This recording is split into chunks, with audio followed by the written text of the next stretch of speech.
Hi, this is Sarah Murphy, school librarian and teacher of English and theater. You are listening to the Point of Learning podcast with my pal and fellow library lover, Peter Horn.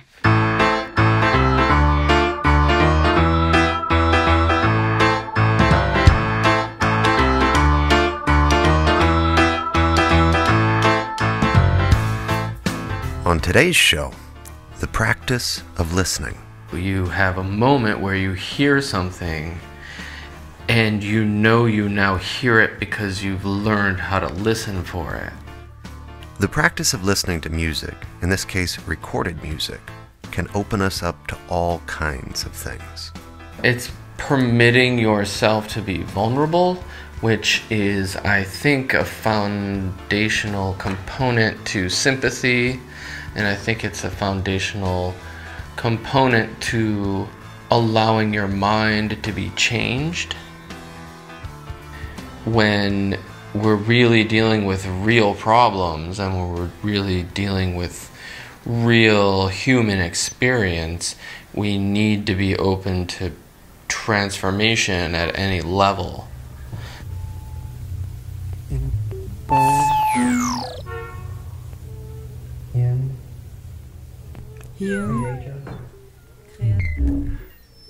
For 7 weeks at the end of 2018, the Library for the Performing Arts in New York City, a magical branch of the New York Public Library on the plaza at Lincoln Center, right next to the Metropolitan Opera House, undertook a wonderful experiment in public art. The Astor Gallery transformed into a great listening room, arrayed with comfortable seating, inviting everyone free of charge to come in, take a load off, and listen to selected recordings culled from the immense sound archives. In honor of that experiment, this episode of Point of Learning will blaze an experimental trail of our own. We've got a guest, Jonathan Hyam, who will come back to do a standard interview for another episode sometime in the future. Today, however, Dr. Hyam, the curator of music and recorded sound at the library, will be our tour guide for a taste of the experience that he and his team spearheaded in the exhibit they called Listening at the Library.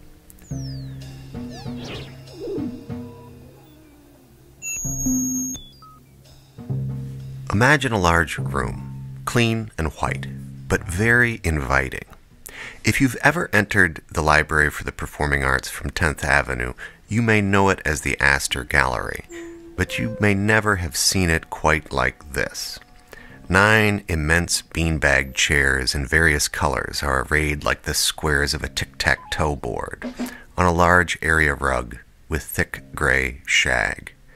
The lighting from cans on the ceiling alternates cool and warm, with red, blue, green, and amber gels filtering the mood. Panels of gray acoustical tile, 6 feet high, snake along 2 sides of the wall to maximize the acoustical experience for listeners. The room is cozy and clean, public, but set up for individual comfort as well as shared enjoyment.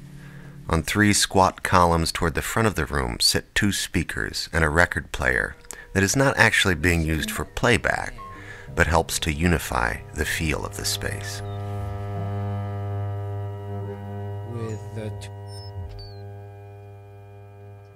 You may not notice at first how carefully designed the floor plan is, such that visitors who use wheelchairs can also enjoy fully what it has to offer.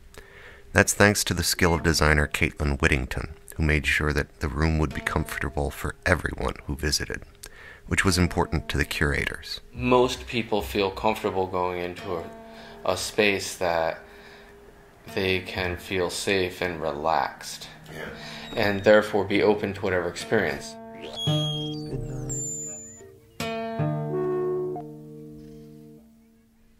This experience, you will notice, is not one of easy listening.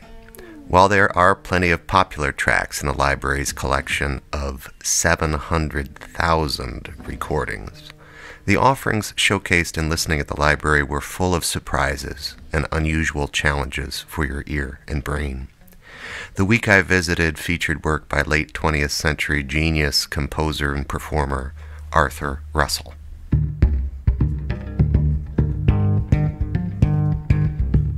are so see-through love, yeah, seeing through sun and day.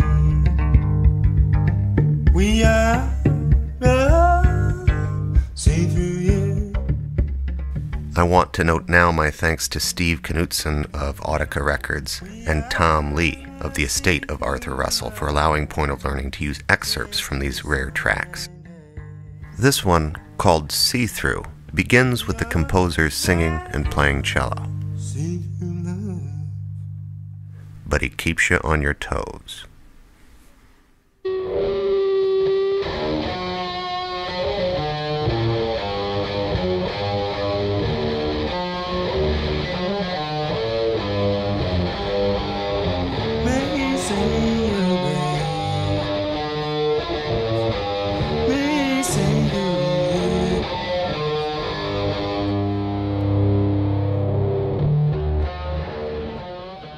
Arthur Russell happens to be an artist I've learned something about and fallen in love with since Jonathan introduced me to his work last year. But the point of this library exhibit isn't to educate through biographical facts or written words of any kind. There is a playlist posted identifying the tracks, but the focus is aural, auditory. Now, Jonathan is somebody with advanced degrees in music, so he is hardly intimidated by new sounds. I asked him how he would advise the average listener to begin to get into music fairly different from what they're used to. Whatever it is that stands out to you, that catches your attention, that you notice is the place to start to learn how to listen, because you can ask, why did it stand out to you? What about that caught my attention? That's it. You don't need to have... like a particular instrument might come in, or there's a sound pattern, or just something unexpected. Anything that occurs to you in whatever you're listening to. Because I think if you notice something just catches your ear, your whatever, you may have no idea how to describe it. So that's the first step. You have to sort of learn, like, how can I describe using my own terms and my own language, so I understand, like, what is it that I'm hearing, that I'm noticing, why, and you can take that further. Why is it of interest to me? And you can just start to notice and observe the world as you're learning to know it.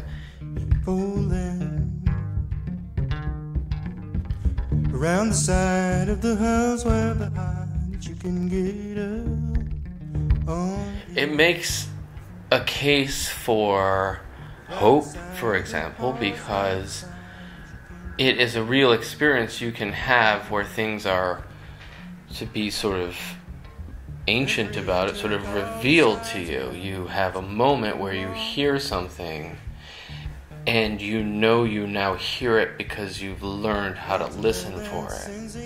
And that's different. And so that's like, what would you call it? Like a transferable skill, right? It's something you can take to all aspects of all arenas in which you're listening.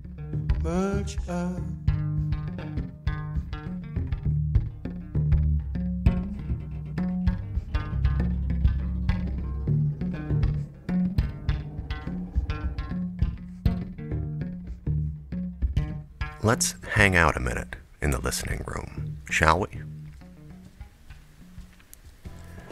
When you enter on the second Monday in December, the space has just one visitor, a woman in her early 20s selecting the optimal Instagram filter for her self-portrait. You take a seat on one of the upholstered benches in the back.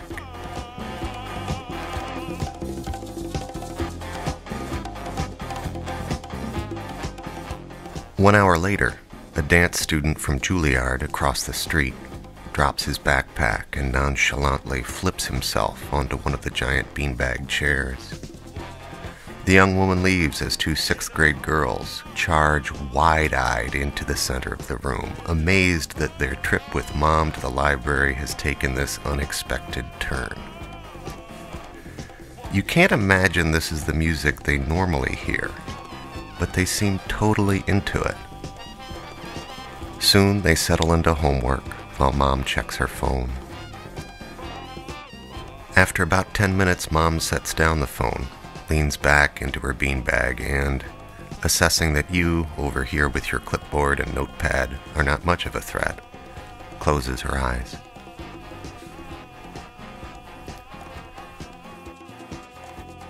We're used to hearing live music with strangers, of course. Not so much recorded music. We attend performances of recorded film together at the movie theater, but we're divided by rigid rows and increasingly encouraged by sumptuous lazy boys with gargantuan cup holders to consider ourselves lone consumers, each on our own island. Listening at the library aims to disrupt this feeling. This is designed as a public space dedicated to the practice of listening.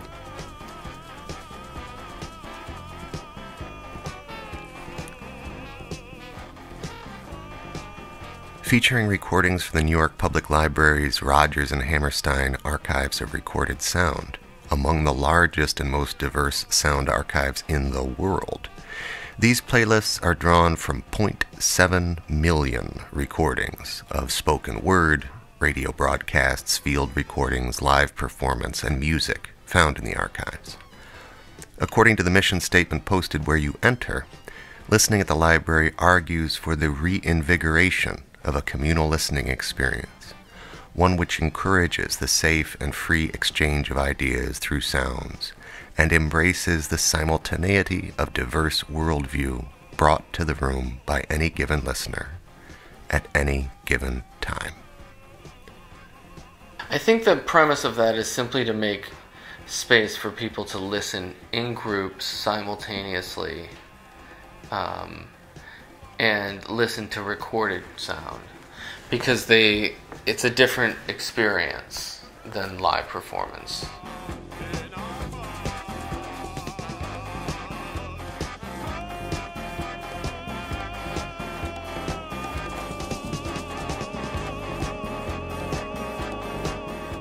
Bringing people together in a physical, having a physical space to experience the things that we take care of at the library in particular, and to have these kind of open dialogues, subjectless dialogues, unproblematized sound in open, free spaces, I think just gives people a place to have a communal experience with strangers in a way that's different than a communal experience with strangers online.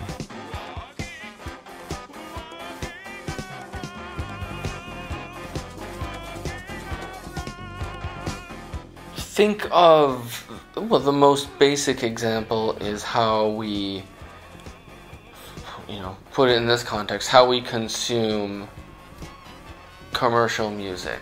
Okay, so in 1975, you're still pretty likely to be listening with your friends in your room on a stereo system. You would listen in an open room to music with other people as an activity. People still do this, of course, but it's more likely that people are consuming music through their headphones. Sure. Or through, this isn't meant to be a snobby thing, or they're listening through speakers off of their phone or their laptop that so distort what the audio really can do.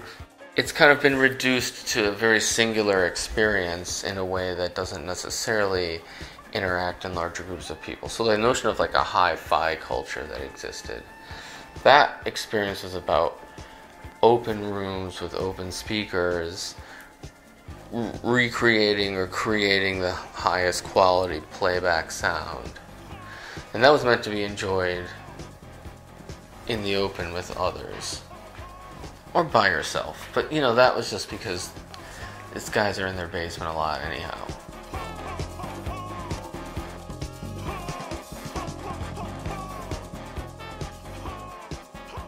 We've been hearing some of Russell's piece, In the Corn Belt, a 25-minute vamp featuring vocalist Julius Eastman. For this last segment, I want to go back to City Park. the ensemble performance we started with, recorded from a live broadcast on WKCR in December of 1973.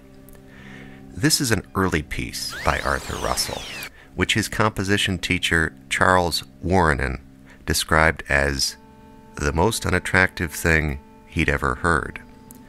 I mention this comment because it points to one real benefit of hanging out and listening to something that at first we don't think we like.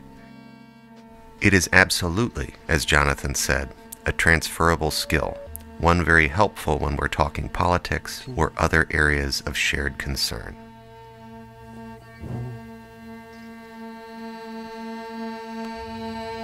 Is inspiration that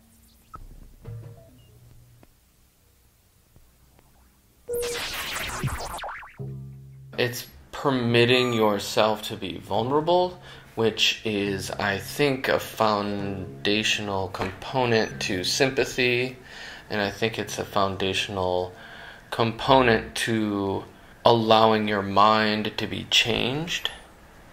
And I think that is a risk that we don't take very often for all kinds of normal sort of reasons, but I think when we're really dealing with real problems and when we're really dealing with real human experience, we need to be open to transformation at any level.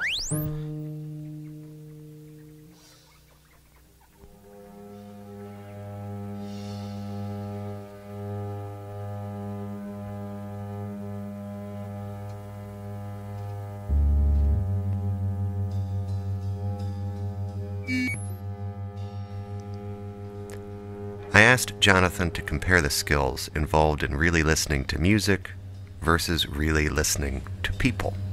Pleasure. I think listening to people is more advanced. I think to truly listen to somebody, they have to feel as if you really listen to them. And that's, I don't know how else to describe that, but I think many people have probably had that experience. You know when someone's listening to you. white ants. It will be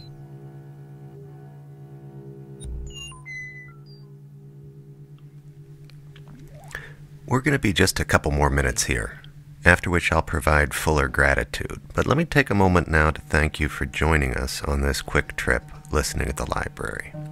Whether or not you choose to set up a listening room of your own for a day or a week at your office or school or next conference, I wish you many new sounds and good ideas worth your careful attention in the new year.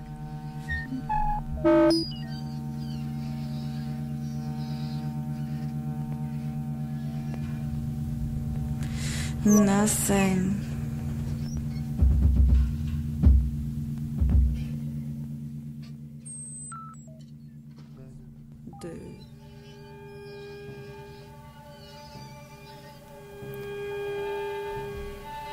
You are not listening to a city park, but a composition entitled City Park, arranged by Arthur Russell and composed by Arthur Russell and his friends, Shuko Mizuno, and Arthur Russell at cellos, organist Andrew Frank, drummer David Van Tighem, technical assistants Peter Frank and Joseph Ness, heretofore known as Human Elements, general technical assistance provided by Greg Kokorinas, and the indispensable Jim Carroll. The program to which you are listening is Stranger Than Paradise. I'm Phil Klein. And now radio station WKCR-FM, New York City, New York, concludes another broadcast day. WKCR-FM is owned by the trustees of Columbia University in the city of New York and is operated in the public interest at 89.9 on the dial by undergraduate students of Columbia and Barnard. Our studios and offices are located at 595 West 114th Street and transmitter at 515 Madison Avenue in Manhattan. Most of our music programs are presented in stereo. This is not the case right now. Portions of our broadcast schedule are mechanically reduced. This is not the case either. This is Phil Klein. Good evening.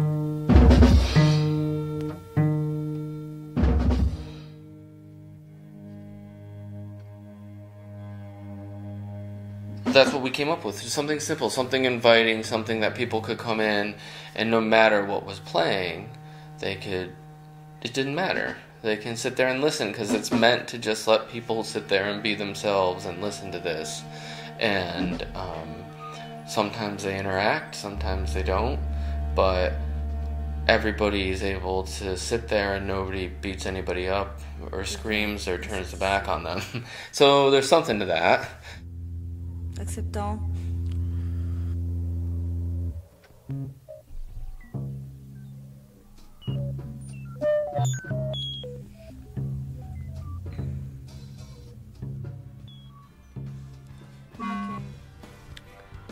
That's it for today's show. My great thanks to Dr. Jonathan Hyam and all the leadership and staff at the New York Public Library for the Performing Arts. Props to designer Caitlin Whittington and the building staff, security guards, and everyone else who made this possible. Special thanks again to Steve Knutson of Autica Records and Tom Lee of the estate of Arthur Russell for allowing Point of Learning to use clips from these rare tracks. To hear more Arthur Russell, check the links on the show page. Thanks as always to our resident composer-performer, Schaefer James, who lets us use instrumental versions of Weight of the World and Villainous Thing for intro and outro. And thanks to you for listening, sharing, subscribing to, and rating Point of Learning. Please tell one friend curious about what and how and why we learn just what we're up to round ya. Back soon with my interview with Epic Theater Ensemble co-founder and co-artistic director Melissa Friedman. You're gonna love it. Does the music know we're listening to it? You know, we could kind of talk. That'd be fun to just talk about for a couple hours. But it's in the end, it's not all that interesting.